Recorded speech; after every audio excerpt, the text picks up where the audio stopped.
jeunes professionnels qui sortent de l'université avec un bac en poche ou une maîtrise doivent avoir ces compétences. Et la plupart du temps, ces compétences étaient déjà enseignées, mais là, on leur accorde une importance en termes d'évaluation, par exemple, qui n'existait pas avant. Rien que le fait d'être étudiant dans une université, ça implique chez l'étudiant qui développe un certain nombre de soft skills ou de compétences méthodologiques, relationnelles, sociales. Ces compétences-là ont toujours été un peu le parent pauvre de nos formations, mais que là, le nouveau formalisme d'évaluation et d'accréditation nous a forcés à le faire. Donc, au niveau des prescriptions internationales, des espèces d'injonctions ou de prescriptions par rapport au développement de compétences dites génériques. Et ces compétences planent un petit peu comme des objets volants non identifiés au-dessus des curriculums. Récemment, le Bureau d'agrément d'Ingénieurs Canada, qui nous accrédite nos programmes de baccalauréat, nous a demandé d'évaluer nos programmes vis-à-vis d'un système de qualité. Donc, il y a 12 qualités et la moitié d'entre elles environ sont des soft skills. On prépare les futurs enseignants à travailler dans les écoles. Donc, c'est certain que, par exemple, la compétence éthique, du comportement éthique chez nous est essentielle. Par exemple, si je prends des attitudes d'empathie ou de compassion dans des métiers de l'humain comme sciences infirmières, c'est sûr on a des aptitudes et des dispositions naturelles, mais elles doivent devenir professionnelles. Je retiendrai essentiellement le travail en équipe, la communication et puis peut-être le professionnalisme. Je pense aussi à l'esprit critique qui va être de plus en plus requis puisque on est dans un monde de fake news, d'informations qui circulent beaucoup. Il y a des cours en particulier, par exemple d'éthique,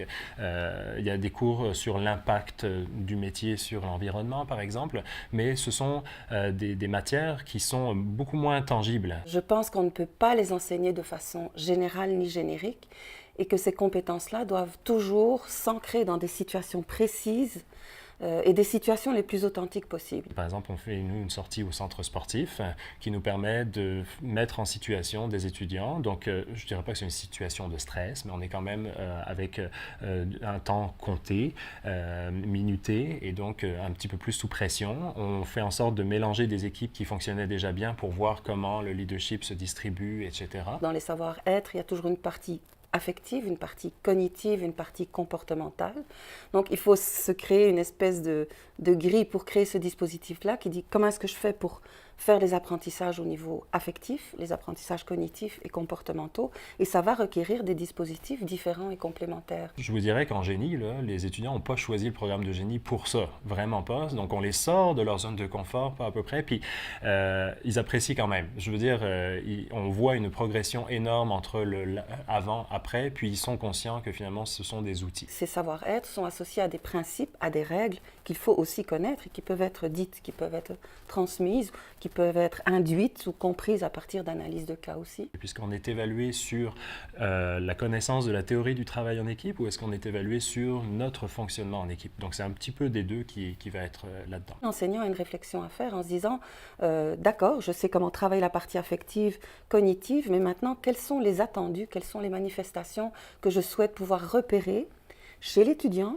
ou dans la situation ou chez, par exemple, les autres acteurs de la situation. Qui de mieux que les coéquipiers peuvent évaluer un autre coéquipier? Parce qu'on a beau être un enseignant externe, un évaluateur, et puis on regarde le travail en équipe, mais eux autres, ils ont toutes les réunions d'équipe qu'on ne voit pas. Et aussi de prévoir un dispositif qui permet une auto- et une co-évaluation pour qu'on puisse avoir ce qu'on appelle une triangulation du résultat et non pas simplement une impression de 1 à 1 qui accepte la performance ou qui ne l'accepte pas. Le portfolio étudiant, c'est assez reconnu, je pense, dans le domaine de l'enseignement puis de l'évaluation, mais c'est vraiment de regrouper toutes les activités, toutes les réalisations de chaque étudiante et étudiant, donc avec des projets, par exemple, qu'ils auraient réalisés, des plans et puis des dessins qu'ils auraient faits eux-mêmes, des rapports.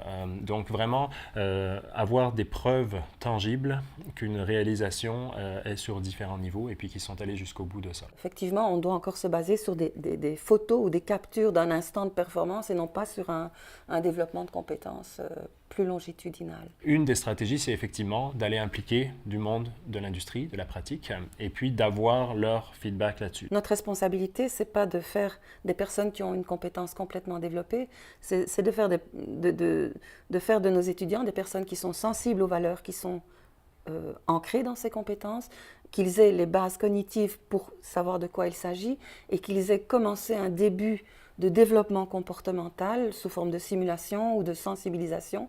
Et puis effectivement, le marché du travail prendra en charge le raffinement et la régulation de ces compétences. Le temps que la culture des compétences transversales percole à travers la communauté étudiante et même professorale, on n'en est pas tout à fait là, mais on s'en va tranquillement vers ça, vers les prochains agréments, je dirais.